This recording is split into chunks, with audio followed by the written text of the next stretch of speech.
ನಮಸ್ತೆ ವೀಕ್ಷಕರೇ, ಮಾರ್ನಿಂಗ್ ಸಮಾಚಾರಕ್ಕೆ ಸ್ವಾಗತ. ನಾನು ತೇಜಸ್ವಿನಿ. ನಟ ದರ್ಶನ್ ಬೇಲ್ ಕ್ಯಾನ್ಸಲ್ ಆಗುತ್ತಾ ಎನ್ನುವ ಪ್ರಶ್ನೆ ಎದುರಾಗ್ತಾ ಇದೆ.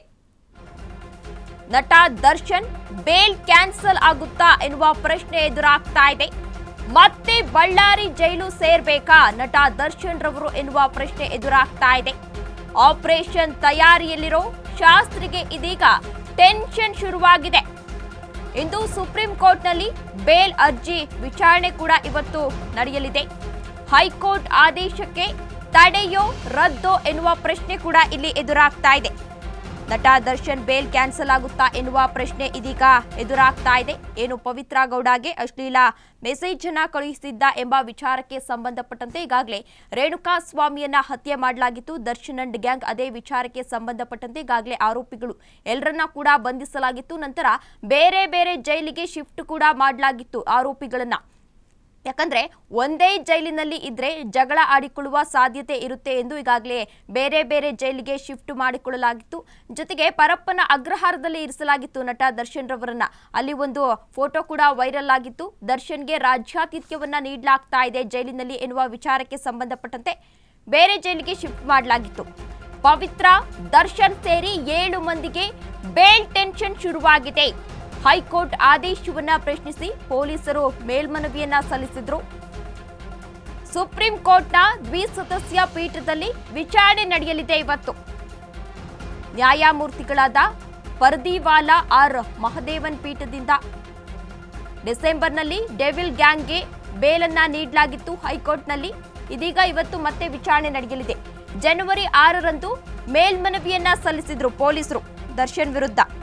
ಅದೇ ವಿಚಾರಕ್ಕೆ ಸಂಬಂಧಪಟ್ಟಂತೆ ಇವತ್ತು ವಿಚಾರಣೆ ಕೂಡ ನಡೆಯಲಿದೆ. ದರ್ಶನ್, ಪವಿತ್ರ ಸೇರಿ 7 ಮಂದಿಗೆ ಬೇಲ್ ಟೆನ್ಷನ್ ಈಗಾಗಲೇ ಶುರುವಾಗಿದೆ. ಹೈಕೋರ್ಟ್ ಆದೇಶವನ್ನ ಪ್ರಶ್ನಿಸಿ ಪೊಲೀಸರು ಒಂದು ಮೇಲ್ಮನವಿಯನ್ನ ಸಲ್ಲಿಸಿದ್ರು. ಸುಪ್ರೀಂ ಕೋರ್ಟ್ನ ದ್ವಿಸದಸ್ಯ ಪೀಠದಲ್ಲಿ ವಿಚಾರಣೆ ಕೂಡ ಇವತ್ತು ನಡೆಯಲಿದೆ. ಇನ್ನು ನ್ಯಾಯಮೂರ್ತಿಗಳಾದ ಪರಿದಿವಾಲಾ ಆರ್ ಮಹದೇವನ್ ಪೀಠ ನೇತೃತ್ವದಲ್ಲಿ ಇವತ್ತು ವಿಚಾರಣೆ ನಡೆಯಲಿದೆ. ಇವತ್ತಾದರೂ ದರ್ಶನ್ಗೆ ಬೇಲ್ ಸಿಗುತ್ತಾ ಎನ್ನುವ ಪ್ರಶ್ನೆ ಕೂಡ ಎದುರಾಗ್ತಾ ಇದೆ. ಬೇಲ್ ಕ್ಯಾನ್ಸಲ್ ಆಗುತ್ತಾ ಎನ್ನುವ ಪ್ರಶ್ನೆ ಕೂಡ ಎದುರಾಗ್ತಾ ಇದೆ. ಇನ್ನು ಡಿಸೆಂಬರ್ನಲ್ಲಿ ಡೆವಿಲ್ ಗ್ಯಾಂಗ್ಗೆ ಬೇಲನ್ನ ನೀಡಿತು ಹೈಕೋರ್ಟ್. ಜನವರಿ 6ರಂದು ಮೇಲ್ಮನವಿಯನ್ನ ಕೂಡ ಸಲ್ಲಿಸಿದ್ರು ಪೊಲೀಸರು. ಫಾರ್ಮ್ ಹೌಸ್ನಲ್ಲಿರೋ ಡಿ ಬಾಸ್ಗೆ ಡವಡವ ಶುರುವಾಗಿದೆ. ಬೋಟಿಕ್ ರೀಓಪನ್ ತಯಾರಿಯಲ್ಲಿದ್ದ ಪವಿಗೆ ಇದೀಗ ಟೆನ್ಷನ್ ಕೂಡ ಶುರುವಾಗಿದೆ. ಆರೋಪಿಗಳಾದ ನಾಗರಾಜ್, ಲಕ್ಷ್ಮಣ್, ಅನುಕುಮಾರ್ಗೂ ಕೂಡ ಟೆನ್ಷನ್ ಶುರುವಾಗಿದೆ. ಜಗದೀಶ್, ಪ್ರದೂಷ್ ಜಾಮೀನು ಭವಿಷ್ಯ ಏನಾಗುತ್ತೆ ಎನ್ನುವ ಪ್ರಶ್ನೆ ಕೂಡ ಎದುರಾಗ್ತಾ ಇದೆ. ಸುಪ್ರೀಂಗೆ 1492 ಪುಟಗಳ ದಾಖಲೆಯನ್ನ ಸಲ್ಲಿಸಿದ್ದಾರೆ ಪೊಲೀಸರು. ಒಂದೇ ತಿಂಗಳಲ್ಲಿ ವಾಪಸ್ ಜೈಲಿಗೆ ಹೋಗಬೇಕಾ ಡಿ ಗ್ಯಾಂಗ್ ಎನ್ನುವ ಪ್ರಶ್ನೆ ಇಲ್ಲಿ ಎದುರಾಗ್ತಾ ಇದೆ. ಫಾರ್ಮ್ ಹೌಸ್ನಲ್ಲಿ ಇದ್ದಾರೆ ಡಿ ಬಾಸ್. ಇದೀಗ ಅವರಿಗೆ ಡವಡವ ಶುರುವಾಗಿದೆ. ಬೋಟಿಕ್ ಅನ್ನ ರಿಓಪನ್ ತಯಾರಿಯಲ್ಲಿದ್ದಾರೆ ಪವಿತ್ರ ಗೌಡ. ಅವ್ರಿಗೂ ಕೂಡ ಇದೀಗ ಟೆನ್ಷನ್ ಕೂಡ ಶುರುವಾಗಿದೆ. ಇನ್ನು ಆರೋಪಿಗಳಾದ ನಾಗರಾಜ್, ಲಕ್ಷ್ಮಣ್, ಅನುಕುಮಾರ್, ಜಗದೀಶ್, ಪ್ರದೂಷ್ ಜಾಮೀನು ಭವಿಷ್ಯ ಕ್ಯಾನ್ಸಲ್ ಆಗುತ್ತಾ ಎನ್ನುವ ಪ್ರಶ್ನೆ ಕೂಡ ಎದುರಾಗ್ತಾ ಇದೆ. ಅವ್ರಿಗೂ ಕೂಡ ಇದೀಗ ಟೆನ್ಷನ್ ಶುರುವಾಗಿದೆ. ಇನ್ನು ಸುಪ್ರೀಂಗೆ 1492 ಪುಟಗಳ ದಾಖಲೆಯನ್ನ ಸಲ್ಲಿಸಿದ್ರು. ಚಾರ್ಜ್ ಶೀಟ್ ಅನ್ನ ಕೂಡ ಸಲ್ಲಿಸಿದ್ರು ಪೊಲೀಸರು.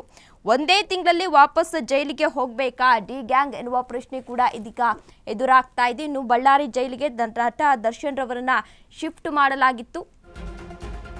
ರೇಣುಕಾ ಸ್ವಾಮಿ ಕೇಸ್ನಲ್ಲಿ ಪವಿತ್ರ ಗೌಡ A1 ಆರೋಪಿ, ದರ್ಶನ್ A2 ಆರೋಪಿ. ಎಫ್ಐಆರ್, ಪೋಸ್ಟ್ ಮಾರ್ಟಂ ರಿಪೋರ್ಟ್, ಆರೋಪಿಗಳ ಮಾಹಿತಿಯನ್ನ ಈಗಾಗಲೇ ನೀಡಿದ್ದಾರೆ. ಪ್ರತ್ಯಕ್ಷದರ್ಶಿಗಳ ಹೇಳಿಕೆ, ದರ್ಶನ್ ಕುರಿತ ಮೆಡಿಕಲ್ ರಿಪೋರ್ಟ್ ಅನ್ನ ಕೂಡ ನೀಡಲಾಗಿದೆ. ಮಧ್ಯಂತರ ಬೇಲ್ ನೀಡುವಾಗ ಆಗಿರುವ ಲೋಪ ಎಲ್ಲಾ ವಿಚಾರಗಳ ಬಗ್ಗೆಯೂ ಕೂಡ ಈಗಾಗಲೇ ನೀಡಲಾಗಿದೆ. FSL ವರದಿ, CTR, ಸ್ಪಾಟ್ ಮಹಜರ್ ವರದಿಯನ್ನ ಕೂಡ ನೀಡಲಾಗಿದೆ.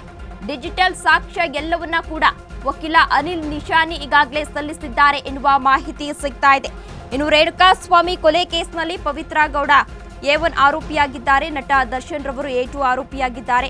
ಎಫ್ಐಆರ್, ಪೋಸ್ಟ್ ಮಾರ್ಟಂ ರಿಪೋರ್ಟ್, ಆರೋಪಿಗಳ ಮಾಹಿತಿ, ಪ್ರತ್ಯಕ್ಷದರ್ಶಿಗಳ ಹೇಳಿಕೆ, ದರ್ಶನ್ ಕುರಿತ ಮೆಡಿಕಲ್ ರಿಪೋರ್ಟ್, ಇನ್ನು ಮಧ್ಯಂತರ ಬೇಲ್ ನೀಡುವಾಗ ಆಗಿರುವಂತಹ ಲೋಪ, ಯಾಕೆ ಲೋಪ ಆಯಿತು ಅನ್ನೋದ್ರ ಬಗ್ಗೆ ಮಾಹಿತಿ, ಜೊತೆಗೆ FSL ವರದಿ, CDR, ಸ್ಪಾಟ್ ಮಹಜರ್ ವರದಿ ಎಲ್ಲವನ್ನ ಕೂಡ ಈಗಾಗಲೇ ಕೋರ್ಟ್ಗೆ ಸಲ್ಲಿಸಲಾಗಿದೆ ಎನ್ನುವ ಮಾಹಿತಿ ಸಿಗ್ತಾ ಇದೆ.